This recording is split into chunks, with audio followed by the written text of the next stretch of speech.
Hello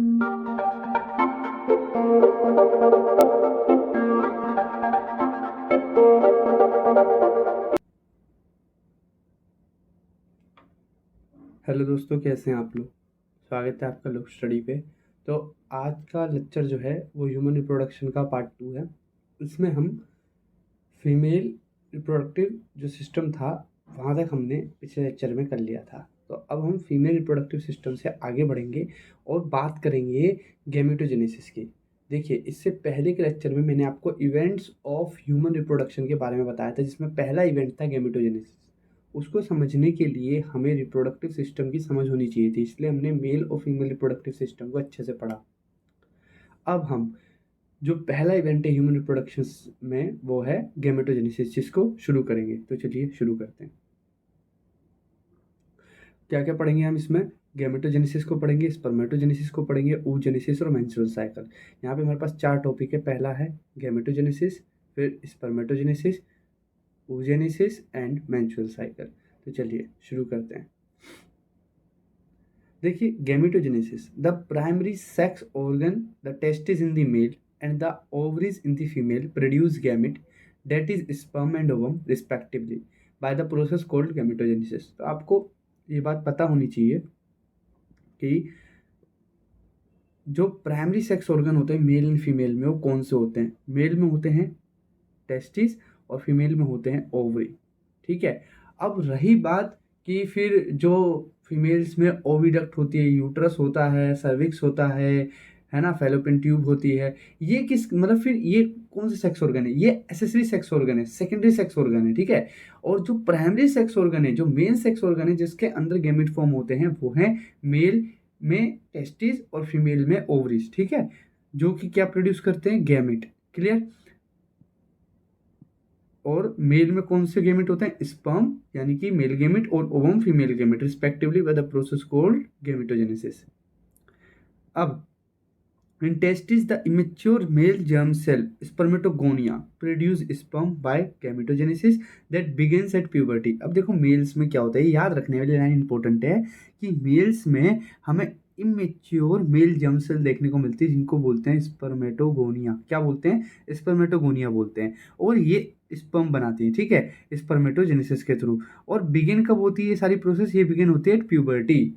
अब देखो यहाँ पर जो ये मैंने लाइन बोली है एट प्यूबर्टी, ये आगे बहुत ज़्यादा इंपॉर्टेंट है, क्योंकि ये फिर हमारे डिफरेंस में काम आएगा। ठीक है। पहला तो क्या है कि मैच्योर जर्म सेल यानी कि स्पर्मेटोगोनिया से अपने स्पर्म बन गए। ठीक है। इस प्रोसेस को स्पर्मेटोजेनेसिस बोल दिया। और दूसरी इंपॉर्टेंट चीज़ थी कि ये जो पूरी प्रोसेस है ये प्यूबर्टी पे शुरू होती है मेल्स में। क्लियर। अब the spermatogonia present on the inside wall of seminiferous tubule multiply by mitotic division and increase in number. ठीक है। तो यहाँ क्या हो रहा है, स्पर्मेटोगोनिया जो होती है ये कहाँ प्रेजेंट होती है? Inside wall of seminiferous tubules, और मल्टीप्लाई करती है माइटोटिक डिवीजन से एंड इंक्रीज इन नंबर। ठीक है ना। माइटोटिक डिवीजन करती है मतलब कि इक्वेशनल डिवीजन करती है कौन? स्पर्मेटोगोनिया, और अपना पहले नंबर बढ़ाती है। ठीक है। Each spermatogonium is diploid and content 46 chromosome यानी कि 2n। डिप्लॉयड कंडीशन है 2n, 46 क्रोमोसोम होते हैं ह्यूमंस में। ठीक है। तो जो स्पर्मेटोगोनियम है उसमें 46 क्रोमोसोम है। Some of the spermatogonia called primary spermatocyte periodically undergo meiosis. अब देखो इसमें कई सारे स्पर्मेटोगोनियम है, उनमें से कुछ स्पर्मेटोगोनियम जो है वो स्पेशलाइज्ड हुई और क्या बन गई? प्राइमरी स्पर्मेटोसाइट बन गई। और यही प्राइमरी स्पर्मेटोसाइट कौन सी प्रोसेस में पार्टिसिपेट करेगी? मियोसिस की प्रोसेस में पार्टिसिपेट करेगी। Clear. The primary spermatocyte complete the first meiotic division called reduction division leading to formation of two equal haploid cells called secondary spermatocyte which have only 23 chromosome each। ठीक है। मतलब क्या है कि जो प्राइमरी स्पर्मेटोसाइट है वो क्या करेगी? पहले अपना फर्स्ट माइटोटिक डिवीजन कंप्लीट करेगी और उससे क्या होगा? टू इक्वल हैप्लॉइड सेल्स बनेगी जिनको सेकेंडरी स्पर्मेटोसाइट बोलेंगे। और हर एक सेल में, हर एक जो सेल होती है, ईच सेल में क्या होगा? आपका 23 क्रोमोसोम होंगे। Clear. The secondary spermatocyte undergo the second mitotic division to produce 4 equal haploid spermatid. अब जो ये सेकेंडरी स्पर्मेटोसाइट है, जो हमारे जो सेकेंडरी स्पर्मेटोसाइट जो हमें मिले हैं, ये क्या करेंगे, हम सेकेंड माइटोटिक डिवीजन करेंगे और क्या प्रोड्यूस करेंगे, इक्वल हैप्लॉइड स्पर्मेटाइड प्रोड्यूस करेंगे, ठीक है ना। अब देखिए ये रही वो प्रोसेस, मैंने क्या बोला, पहले क्या होता है, स्पर्मेटोगोनियम होता है, इमेच्योर सेल होती है, हैप्लॉइड क्या होते हैं, ये डिप्लॉइड होते हैं, सॉरी प्लॉइडी क्या होती है, डिप्लॉइड। क्लियर। चलिए अब इसमें क्या होता है, पहले माइटोसिस होता है और ये अपना नंबर बढ़ाता है। तो जो कुछ स्पर्मेटोगोनियम जो होती है माइटोसिस के बाद वो स्पेशलाइज हो जाती है और प्राइमरी स्पर्मेटोसाइट बन जाती है। इन प्राइमरी स्पर्मेटोसाइट में होता है मियोसिस 1 एंड मियोसिस 2। जो मियोसिस 1 है उससे क्या होता है, रिडक्शन डिवीजन 1 है, उससे सेकेंडरी स्पर्मेटोसाइट बनते हैं और प्लॉइडी डिप्लॉइड से हैप्लॉइड वाली कंडीशन में आ जाती है। फिर मियोसिस सेकंड से क्या होते हैं, जो सेकेंडरी स्पर्मेटोसाइट बने हैं ये स्पर्मेटाइड का फॉर्मेशन करते हैं, ठीक है। आप देख सकते हैं 1 2 3 4 4 स्पर्मेटाइड है, ठीक है ना। और आगे स्पर्मेटाइड से क्या बनते हैं, स्पर्म बनते हैं। क्लियर। चलिए what would be the number of chromosome in spermatid. अब आपसे पूछ रहा है स्पर्मेटाइड, ये देखिए प्रोबेबल क्वेश्चन है कि स्पर्मेटाइड में क्रोमोसोम का नंबर क्या है। देखिए सेकेंडरी जो स्पर्मेटोसाइट थे, जो आपके ये जो यहाँ पर हमने जो सेकेंडरी स्पर्मेटोसाइट देखे, इसमें देखिए क्या था, एन था नंबर, और जो स्पर्मेटाइड बने उनमें भी एन था। अब ये क्वेश्चन क्यों पूछा गया है, क्योंकि जनरली क्या होता है, बच्चों को ऐसा लगता है कि प्राइमरी स्पर्मेटोसाइट में अगर कंडीशन डिप्लॉयड है और मियोसिस 1 के बाद सेकेंडरी स्पर्मेटोसाइट बना और इसमें कंडीशन हैप्लॉयड हो गई, ठीक है, तो दोबारा रिडक्शन डिवीजन वाला है, तो कंडीशन n से अब n/2 हो जानी चाहिए, पर ऐसा नहीं होता। क्यों, क्योंकि देखिए जो मियोसिस 1 होता है ये रिडक्शन डिवीजन होता है, इसमें क्रोमोसोम का जो नंबर है वो घट जाता है, आधा हो जाता है। तो आप देखिए 2n से n हो गया, ठीक है। बट जो मियोसिस सेकंड होता है ये एक तरह से इक्वेशनल डिवीजन के समान होता है, तो इसीलिए इसमें देखिए n से प्लॉइडी क्या रही, n ही रही, चेंज नहीं हुई। क्लियर। आप समझ लीजिए कि मियोसिस 2 को हम माइटोटिक डिवीजन भी कह सकते हैं। ये मियोसिस 1 इज 2 मियोटिक डिवीजन और meiosis 2 is just like mitosis, इसलिए इसमें नंबर जो है वो सेम रह रहा है। क्लियर। चलिए अब एक मिनट, हाँ देखिए हमने क्या बोला कि the spermatid are transformed into spermatozoa. अब जो स्पर्मेटोजोआ है वो क्या स्पर्म है, हमने बोलते हैं कि स्पर्मेटाइड से स्पर्म बनेंगे, तो जो ये स्पर्मेटाइड है स्पर्म बनने की जो कंडीशन होती है इसमें कोई डिवीजन नहीं होता, ये सिंपल एक ट्रांसफॉर्मेशन होता है, चेंज होता है, ठीक है। और इस प्रोसेस को बोलते हैं स्पर्मियोजेनेसिस। क्या बोलते हैं, स्पर्मियोजेनेसिस। तो आपको याद रखना है स्पर्मेटोजेनेसिस क्या होता है, स्पर्मियोजेनेसिस क्या होता है। क्लियर। स्पर्मेटोजेनेसिस में पूरी प्रोसेस है जिसमें एंड में स्पर्म बनता है, और स्पर्मियोजेनेसिस में क्या होता है, केवल स्पर्मेटाइड से स्पर्म का ट्रांसफॉर्मेशन हो रहा है, मतलब स्पर्मेटाइड से क्या हो रहा है, स्पर्म ट्रांसफॉर्म होकर बन रहा है, ठीक है, कोई डिवीजन नहीं हो रहा वहां पर। क्लियर। अब after spermiogenesis sperm had become embedded in the Sertoli cell and are finally released from seminiferous tubule by the process called spermiation, ठीक है। तो release of sperm from seminiferous tubule is called spermiation, याद रखना है। तो spermatogenesis, spermiogenesis और spermiation, ठीक है, ये आई है, ये आई है, ठीक है, स्पर्मिएशन। अब बात कर लेते हैं spermatogenesis start at the age of puberty. मैं बता चुका हूँ कि प्यूबर्टी की एज पे शुरू होता है due to significant increase in secretion of gonadotropin releasing hormone. और क्यों भैया प्यूबर्टी के समय ही क्यों शुरू होता है, क्योंकि जब प्यूबर्टी आ रही होती है मेल्स में तो उस दौरान एक हार्मोन होता है जो कि गोनेडोट्रोपिक हार्मोन होता है, ग्रोथ रिलीजिंग हार्मोन, ठीक है ना। तो यहाँ पर क्या होता है कि ये जो ग्रोथ हार्मोन होता है इसके सिग्निफिकेंट इंक्रीज की वजह से स्पर्मेटोजेनेसिस शुरू हो जाता है प्यूबर्टी में। क्लियर। अब this if you recall it is a hypothalamic hormone. इसका क्या मतलब है, इसका मतलब ये है कि ये एक ऐसा हार्मोन है जो हाइपोथैलेमस से सिक्रीट होता है। क्लियर।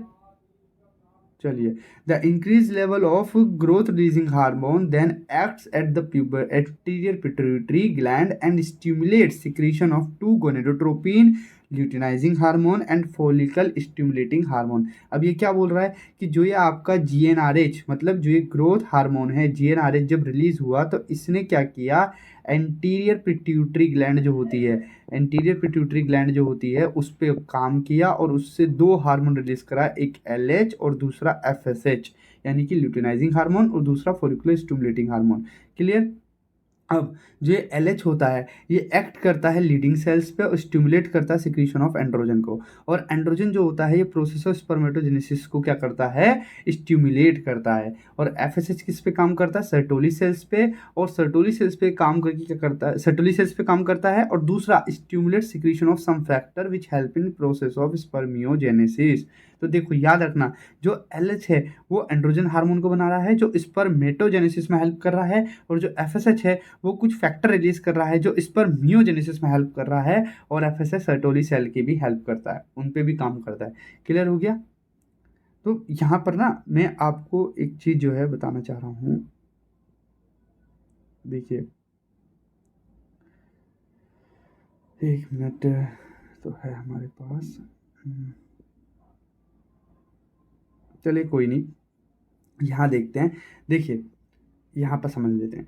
देखिए अभी मैंने आपको बताया था कि पिछले लेक्चर में टेस्टिस स्क्रोटम को हमने पूरा डिटेल में पढ़ा है, ठीक है। उसमें हमने टेस्टिस के अंदर सेमिनिफेस ट्यूब्यूल्स भी देखी थी, फिर सेमिनिफेस ट्यूब्यूल्स के अंदर हमने क्या बोलते हैं स्पर्मेटोगोनियम भी देखे थे, ठीक है।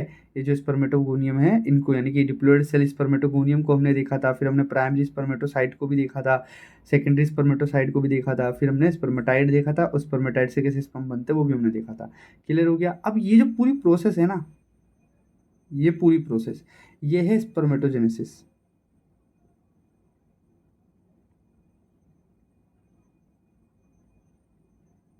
जेनेसिस, ठीक है। जबकि ये जो प्रोसेस है, देखिए ये वाली, बस कौन सी वाली, इतनी, यहां से लेके यहां, ये प्रोसेस है आपकी स्पर्मियोजेनेसिस।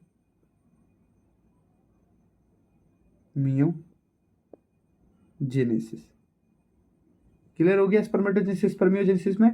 और स्पर्मिएशन में क्या होता है, जो ये सर्टोली सेल्स हैं जब ये रिलीज कर जाती हैं इम्बेडेड, सॉरी जो ये स्पर्म है ये सर्टोली सेल में इम्बेडेड होते हैं, जब ये रिलीज कर जाते हैं सेमिनिफेस ट्यूब्यूल से बाहर आते हैं तो उस प्रोसेस को बोलते हैं स्पर्मिएशन। क्या बोलते हैं, स्पर्मिएशन। क्लियर। अब देखिए स्ट्रक्चर ऑफ स्पर्म, ठीक है। इट इज अ माइक्रोस्कोपल, यानी कि माइक्रोस्कोपिक है ये, ठीक है। माइक्रोस्कोपिक मतलब आंखों से देखा नहीं जा सकता इन्हें, माइक्रोस्कोपिक स्ट्रक्चर होती है। अब इसमें क्या क्या होता है, स्ट्रक्चर ऑफ स्पर्म में क्या क्या होता है, हेड होता है, हेड होता है, नेक होता है, और मिडल पीस होता है, और टेल होती है। चार चीजें होती है, एक हेड, एक नेक, एक मिडल पीस, और ये टेल। क्लियर। चलिए, अब plasma membrane envelops the whole body of sperm. ये देखो बहुत इंपॉर्टेंट लाइन है, जो प्लाज्मा मेम्ब्रेन होती है ना ये स्पर्म की पूरी बॉडी को कवर करता है, सिर्फ हेड को नहीं, पूरी बॉडी को कवर करता है, हेड टू लेके टेल तक। The sperm head contain an elongated haploid nucleus, the anterior portion of which is covered by a cap like structure acrosome. और जो हेड होता है उसमें क्या होता है कि इलोंगेटेड हैप्लॉइड न्यूक्लियस होता है, और आगे से उसको एक स्ट्रक्चर कवर करती है कैप लाइक, जिसको बोलते हैं एक्रोसोम, ठीक है। और इस एक्रोसोम में क्या होता है, कई सारे एंजाइम भरे होते हैं जो कि फर्टिलाइजेशन में हेल्प करते हैं ओवम की। कैसे, देखिए जो ओवम होता है, जब जब स्पर्म इसको क्या बोलते हैं फर्टिलाइज करने जाता है, तो स्पर्म के आगे का जो कैप होता है ना, कैप, वही कुछ क्या बोलते हैं केमिकल सिक्रेट करता है, जिससे इस एग का जो सबसे आउटर शेल है वो क्या होता है, डिसॉल्व हो जाता है, जिसकी वजह से स्पर्म को एंट्री मिल पाती है एग के अंदर। क्लियर हो गया। इसलिए बहुत इंपॉर्टेंट है क्रोमोसोम। ये देखिए मैंने एक डायग्राम लिया है, यहाँ पे आप समझ सकते हैं। ये हेड है, ये देखिए हेड, ठीक है। This is the middle piece. Clear. और मिडिल पीस में क्या है, याद रखो, माइटोकॉन्ड्रिया, ठीक है। ये रहा नेक, मिडिल पीस और हेड के बीच में, ठीक है। दूसरा ये आपकी मतलब स्पर्म की होगी टेल, ठीक है, फ्लैजिलम एक तरह से। और यहाँ देखिए जो सबसे इंपॉर्टेंट है, देखिए प्लाज्मा मेम्ब्रेन ने यहाँ से लेके यहाँ तक पूरा प्लाज्मा मेम्ब्रेन ने इसको कवर कर रखा है।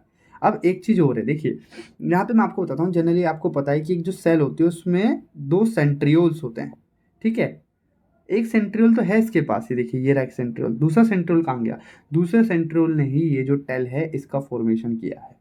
तो याद रखना, कल को अगर एमसीक्यू आता है the tail of sperm is formed by, तो आपको याद रखना है क्या है आंसर, सेंट्रियोल। और जो ये जो सेंट्रियोल है, जब क्या बोलते हैं माइटोटिक डिवीजन होता है, सेकेंडरी माइटोटिक डिवीजन होता है किसमें, एग में, तो उसके उसमें हेल्प कराता है ये। क्लियर। फर्टिलाइजेशन में बहुत इंपॉर्टेंट रोल प्ले करता है सेकेंडरी सेंट्रियोल। क्लियर हो गया। और ये रहा एक्रोसोम। चलिए अब बात करते हैं middle piece possess numerous mitochondria which produce energy for the movement of tail that facilitate sperm motility essentially for fertilization.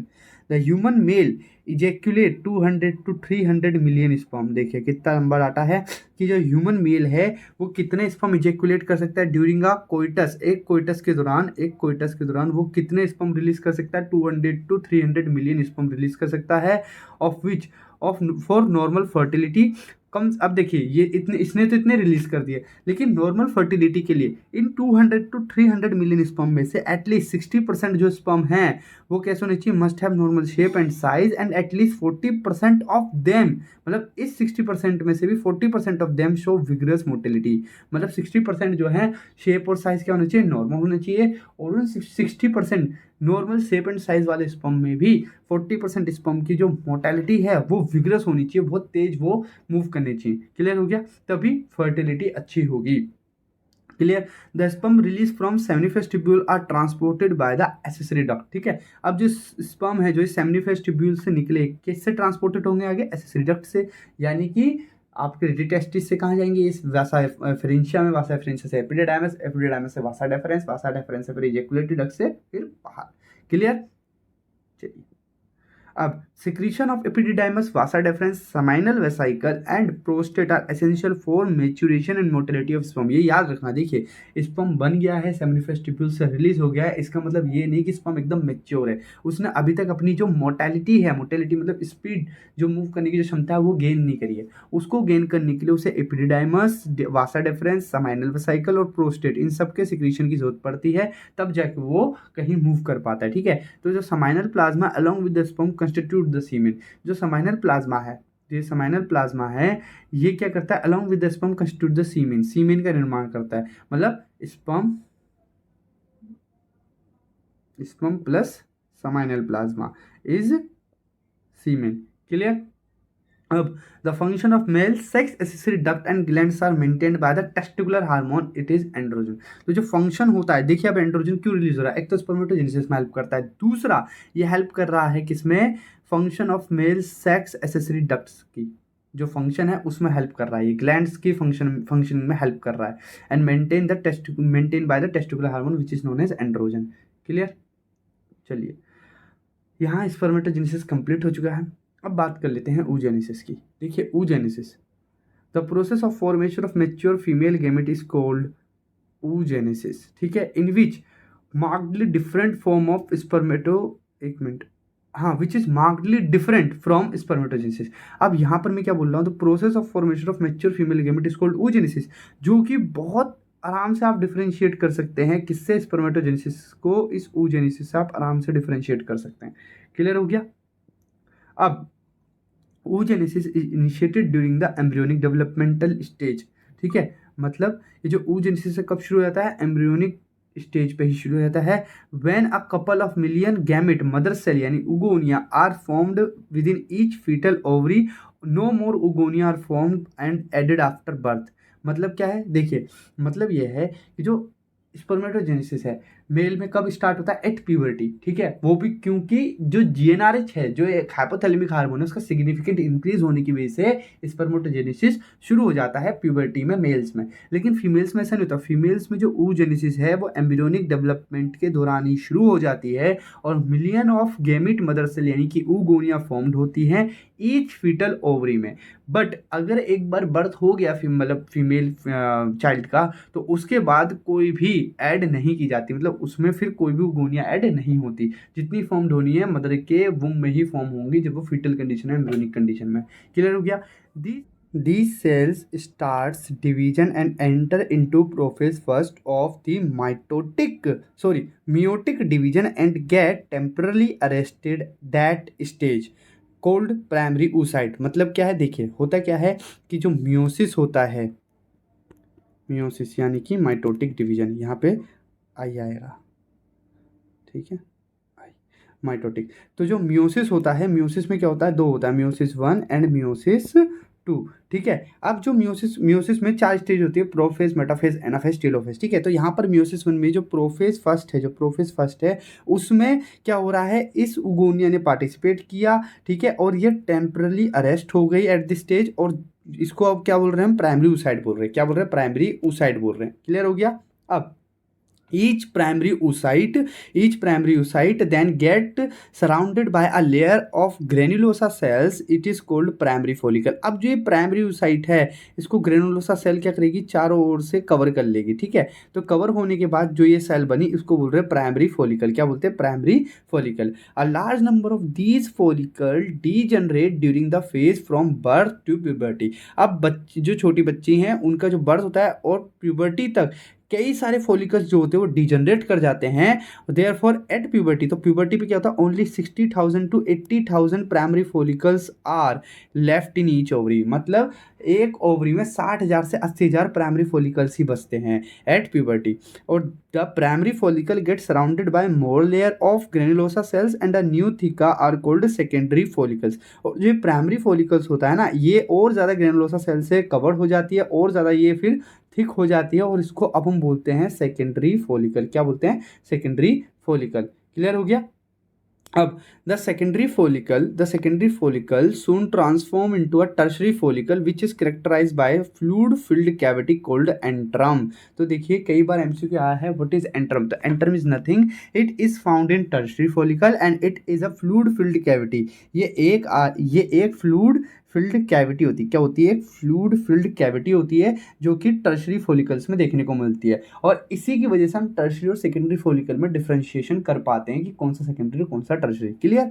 The theca layer is organize into an inner theca interna और an outer theca externa. और जो थिका बनी थी secondary oocyte में, वो follicles में, ठीक है, सेकेंडरी फॉलिकल में जो थिका बनी थी वो इंटरना और एक्सटर्ना में क्या हो जाती है, डिफरेंशिएट हो जाती है। अब it is important to draw your attention that it at this stage the primary oocyte within the tertiary follicle grow in size and complete its first mitotic division। सबसे इंपॉर्टेंट लाइन, बहुत ज़्यादा क्या है कि भैया जो टर्शरी फॉलिकल है, tertiary follicle के अंदर ही जो हमारा जो क्या बोलते हैं प्राइमरी oocyte है वो अपना साइज बढ़ाएगा और अपना पहला म्यूसिस 1 क्या करेगा, कंप्लीट कर लेगा। क्लियर। तो म्यूसिस 1 कहाँ कंप्लीट होता है, टर्शरी फॉलिकल में कंप्लीट होता है। It is an unequal division resulting in the formation of large haploid secondary oocyte and a टिनी first polar body. Clear. क्या बनेगा, सेकेंडरी oocyte बनेगा और एक टिनी पोलर बॉडी बनेगी।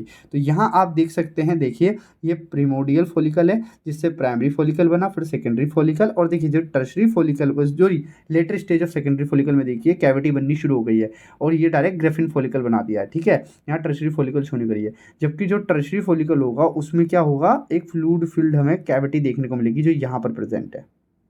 ठीक है, और ये फ्लूइड चूंकि मैच्योर हो चुका है इसलिए इसे ग्रेफिन फॉलिकल बोल रहे हैं, और इसी ग्रेफिन फॉलिकल से क्या होता है, ओवम बाहर आता है जिसे ओव्यूलेशन कहते हैं। क्लियर। फिर कॉर्पस ल्यूटियम बनता है और ये डिजनरेट करता है और कार्पस एल्बिकन्स बन के पूरी तरीके से खत्म हो जाता है। ये पूरी हमने क्या देख रहे हैं, एक साइकिल देख रहे हैं, किसके अंदर, ओवरी के अंदर। ये पूरी एक साइकिल है। क्लियर हो गया। चलिए, अब the secondary oocyte retain bulk of the nutrient rich cytoplasm of the primary oocyte। जो सेकेंडरी oocyte है, देखिए प्राइमरी oocyte जो था, जैसे कि अगर मैं आपको दिखाऊं, ये देखिए ये जो प्राइमरी oocyte था, ये जो प्राइमरी oocyte था, जब सेकेंडरी oocyte बना, ठीक है, डिवाइड होके ये जो सेकेंडरी oocyte बना है, तो यहाँ पर क्या बने, दो चीज़ें बनी है, एक सेकेंडरी oocyte बना है और एक छोटी सी पोलर बॉडी। ये सेकेंडरी oocyte बना है और एक छोटी सी पोलर बॉडी बनी है। ठीक है, तो ज़्यादातर जो न्यूट्रिएंट है वो किसने कवर कर रखे हैं, सेकेंडरी oocyte ने कवर कर रखे हैं, पोलर बॉडी के पास कुछ नहीं किया है। ठीक है, तो वही लाइन लिखी हुई है, the secondary oocyte retain bulk of the nutrient rich cytoplasm of the primary oocyte। The tertiary follicle further change into the mature Graafian follicle. ठीक है, मैच्योर फॉलिकल में चेंज होता है, इसको ग्रेफिन फॉलिकल बोलते हैं। Clear. The secondary oocyte form a new membrane called zona pellucida. तो tertiary follicle में क्या हुआ, प्राइमरी oocyte ने डिवाइड किया और सेकेंडरी oocyte बना दिया। अभी जो सेकेंडरी oocyte है ये अपने आसपास एक न्यू मेम्ब्रेन बना रही है जिसको बोलते हैं जोना पेल्यूसिडा। क्या बोलते हैं, जोना पेल्यूसिडा। क्या बोलते हैं, जोना पेल्यूसिडा बोलते हैं, जो कि उसको सराउंड करती है। The Graafian follicle now rupture to release secondary oocyte from the ovary by the process called ovulation. तो ओव्यूलेशन के दौरान ओवरी से क्या रिलीज होता है, ओवम मत बोल देना, सही है, पर मोर टेक्निकली सेकेंडरी oocyte है। क्या है, मोर टेक्निकली सेकेंडरी oocyte है। तो बहुत इंपॉर्टेंट ये एमसीक्यू बनता है कि ओव्यूलेशन के दौरान ओवरी से क्या रिलीज होता है, वो है सेकेंडरी oocyte। क्लियर। चलिए अब ये देखिए, ये एनसीईआरटी की इमेज है, एग्जाम में पूछी जा सकती है इसलिए लिए हमने। ठीक है, ये देखिए, ये ब्लड वेसल से ये प्रीमोडियल फॉलिकल्स थे, ये प्राइमरी फॉलिकल बना। ठीक है, ये फिर उसके बाद देखिए ये आपका सेकेंडरी फॉलिकल है, प्राइमरी फॉलिकल सेकेंडरी फॉलिकल। ये देखिए ये क्या हो रहा है कि जो आपका एंट्रम, मतलब आपका नहीं, मतलब जो फ्लूइड फिल्ड कैविटी है वो यहाँ पे फॉर्म होनी शुरू हो चुकी है। ठीक है, और यहाँ पे पूरी तरीके से फॉर्म हो चुकी है, तो टर्शियरी फॉलिकल बन गया।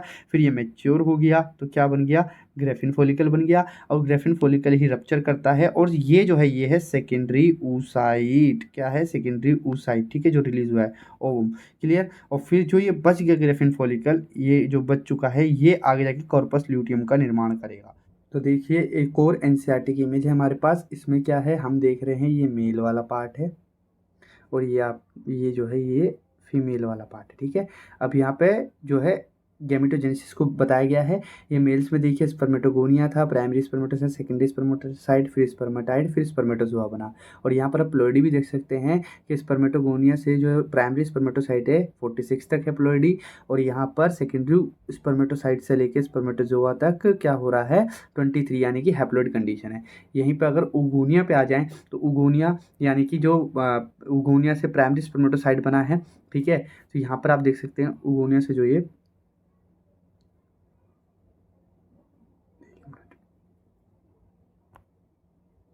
उगोनिया से जो ये प्राइमरी स्पर्मेटोसाइट बना है, यहाँ तक भी 46 ही है नंबर, और ये पूरा फीटल लाइफ के दौरान हुआ है। और बर्थ के दौरान क्या हो रहा है, ये जो प्राइमरी oocyte है यही आगे जाके क्या हो रहा है, इसमें कुछ चेंजेस आ रहे हैं, और प्यूबर्टी में ये किस में पार्टिसिपेट कर रहा है, मियोसिस 1 में। ठीक है ना, मियोटिक डिवीजन कर रहा है, मियोसिस 1 कर रहा है, और दो स्ट्रक्चर बना रहा है, एक है सेकेंडरी oocyte और दूसरी है फर्स्ट पोलर बॉडी। यही सेकेंडरी oocyte जो है ओवरी से रिलीज होता है ओवम की फॉर्म में। ठीक है, और आगे जाके इसे सेकेंडरी oocyte में फिर दोबारा रिडक्शन डिवीजन होता है, मियोसिस 2 और ओवम बन जाता है। ठीक है, और सेकेंडरी पोलर बॉडी रिलीज होती है। ठीक है, और प्लोइडी आप देख सकते हैं, जो प्राइमरी oocyte के बाद जो सेकेंडरी oocyte बना उसमें प्लोइडी क्या है 23, और जो ओवम बना उसमें भी 23, जबकि प्राइमरी oocyte और उगोनिया में क्या है 46। Clear.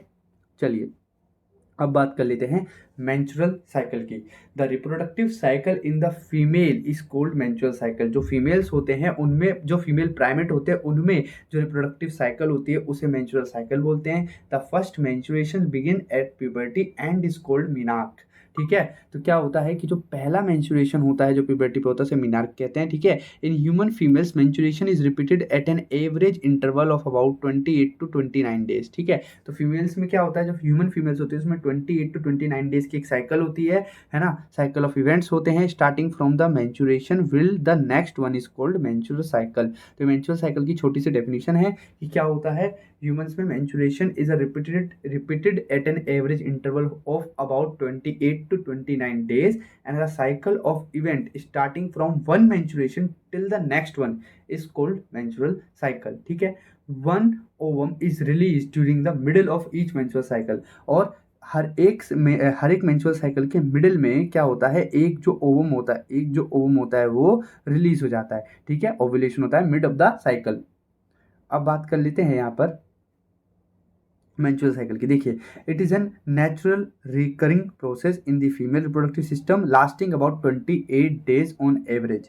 It involve body preparation for potential pregnancy. अब इसमें क्या होता है कि अगर देखिए मैं आपको बताता हूँ, मेंस्ट्रुअल साइकिल के दौरान जो ओवम रिलीज हुआ अगर वो फर्टिलाइज हो जाता है तो बॉडी को फिर प्रिपेयर किया जाता है प्रेगनेंसी के लिए। बट अगर वो फर्टिलाइज नहीं होता तो एज इट इज जो होता है बॉडी मेंटेन रहती है और नेक्स्ट साइकिल शुरू हो जाती है। क्लियर हो रहा है। चलिए अब देखिए the major events of menstrual cycle start with the menstrual phase. किससे स्टार्ट हो रही है, मेंस्ट्रुअल फेज से स्टार्ट हो रही है। When menstrual flow occur at it last for 3 to 5 days। और मेंस्ट्रुअल फ्लो कब तक होता है, 3 to 5 days होता है। The menstrual flow result due to break down of, किसके ब्रेक डाउन की वजह से हो रहा है मेंस्ट्रुअल फ्लो, एंडोमेट्रियल लाइनिंग की वजह से ऑफ द यूट्रस। मैंने बताया था कि जो यूट्रस होता है उस यूट्रस में 4 होता है, पेरीमीट्रियम, मायोमीट्रियम, एंडोमेट्रियम। सबसे अंदर वाली एंडोमेट्रियम होती है, और जो एंडोमेट्रियम होती है इससे ग्लैंडुलर इन नेचर होती है, मतलब कुछ सिक्रीट करेगी। ठीक है, और जो एंडोमेट्रियम है इसी का ब्रेक डाउन होता है यूट्रस में जो एंडोमेट्रियम है इसी का ब्रेक डाउन होता है। ठीक है,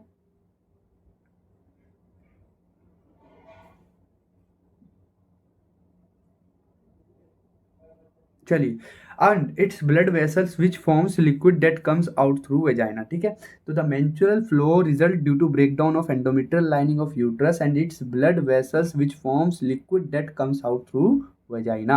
अब menstruation only occur if the release ovum is not fertilize. तो मेंस्ट्रुएशन कब होंगे? जब रिलीज ओवम फर्टिलाइज नहीं हुआ तभी, ठीक है। और lack of menstruation may be indicative of pregnancy, however it may also be cause due to some other underlining cause like stress, poor health. तो देखिए, अगर मेंस्ट्रुएशन नहीं हो रहा है तो इसका सिंपल सा इंडिकेशन है कि प्रेगनेंसी हो सकती है, लेकिन ये दूसरी कंडीशंस में भी नहीं होता, जैसे कि स्ट्रेस में, पुअर हेल्थ में, एटसेट्रा। क्लियर? चलिए आगे बढ़ते हैं। The menstrual phase is followed by follicular phase. फिर जब मेंस्ट्रुअल फेज हो गया, मेंसेस हो गए, उसके बाद अगली स्टेज होती है follicular phase. During this phase the primary follicle in the ovary, जो प्राइमरी फॉलिकल होते हैं ओवरी में, वो क्या करते हैं? ग्रो करते हैं to become a fully mature Graafian follicle. Simultaneously endometrium of uterus regenerate through the proliferation. मतलब ये जो लाइन है बहुत ज़्यादा इंपॉर्टेंट है कि फॉलिकुलर फेज में क्या हो रहा है, जो प्राइमरी फॉलिकल से वो ग्रो करते हैं, ठीक है, और मेच्योर ग्राफिन फॉलिकल बना रहे हैं। साथ ही साथ साइमल्टेनियसली जो एंडोमेट्रियम है यूट्रस की, वो रीजनरेट करी, क्योंकि ब्रेकडाउन हो गया था, वो रीजनरेट करी through proliferation. Clear? These changes in the ovary and the uterus induced by change in the level of pituitary and ovarian hormone। और जो चेंजेस आप देख रहे हो ओवरी में, यूट्रस में, ये इंड्यूस होते हैं पिट्यूटरी और ओवेरियन हार्मोन की वजह से, ठीक है। The secretion of gonadotropin, LH and FSH increase gradually during the follicular phase and stimulate follicular development as well as secretion of estrogen by the growing follicles. मतलब क्या है? देखिए, जो ये पिट्यूटरी हार्मोन है, ल्यूटिनाइजिंग और फॉलिकुलर स्टिमुलेटिंग हार्मोन, ये pituitary hormone है, पिट्यूटरी ग्लैंड से रिलीज होते हैं।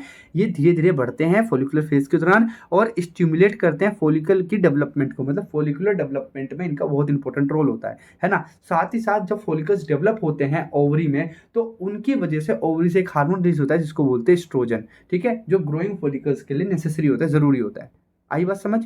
चलिए अब यहाँ देख लीजिए, ये मैंने एक चार्ट लिया है जिसमें मैंने सारे फेजेस को लिया है। सिर्फ मेंस्ट्रुएशन हमने देख लिया, फॉलिकुलर फेज में हमने देख लिया कि when the pituitary gland release hormone that stimulate growth and development of ovarian follicles, ठीक है। उसके बाद ओव्यूलेशन फेज हमने देखा, when a mature egg is release from the ovary and ready for potential fertilization. Luteal phase में क्या होता है? Empty ovarian follicle become the corpus luteum producing hormone that prepare the uterus for possible embryonic implantation, ठीक है।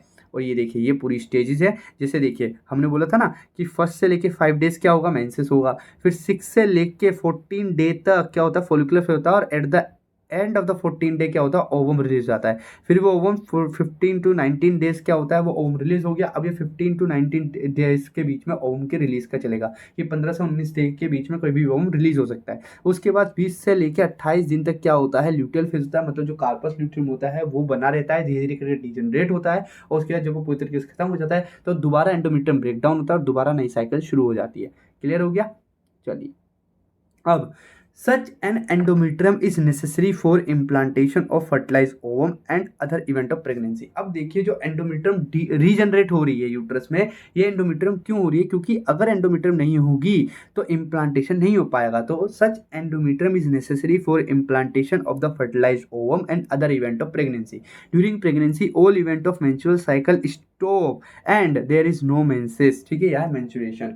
तो pregnancy के दौरान सारे इवेंट जो होते हैं मेंस्ट्रुअल साइकिल के बंद पड़ जाते हैं, ठप पड़ जाते हैं और मेंसेस नहीं होता। In the absence of fertilization the corpus luteum degenerate, ठीक है। लेकिन अगर फर्टिलाइजेशन नहीं हुआ, प्रेगनेंसी अचीव नहीं हुई, तो जो कार्पस ल्यूटियम है वो डिजनरेट करना शुरू कर देगा, ठीक है।